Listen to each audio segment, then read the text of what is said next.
আমি তো গুনাহ করতে করতে পাহাড় পরিমাণ গুনাহ কইরা ফলাইছি।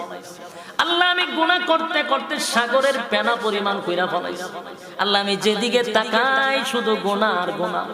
মাবুদ গো, আমার গুনাহ সম্পর্কে যদি মানুষ জানতো, আমারে মানুষ ইজ্জত করতো না। আমার গুনার ব্যাপারে যদি বাবায় জানতো, বাবা সন্তান বলে স্বীকার করতো না। আমার গুনাহটা যদি মা জানতো, মাও সন্তান বলে ডাক দিত না। আমার গুনাহ যদি আমার সন্তানরা জানতো, আব্বা বইলা কোনোদিন আমাদেরকে ডাকতো না। আমার গুনাহ যদি গ্রামের মানুষ জানতো, নেতা বলে ডাক দিত না। এই গুনাহ একমাত্র মালিক জানে।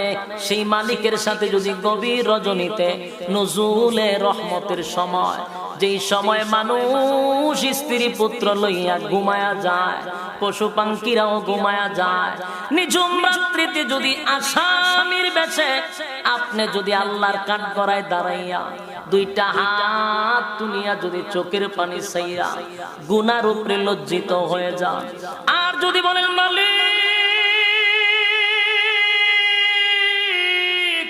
তামাম পৃথিবীর মানুষ, আল্লাহ গভীর রাত ঘুমায়া যে তার স্ত্রী পুত্র লইয়া, আল্লাহ পশু পাখিরাও ডালে ডালে ঘুমায়া গেছে।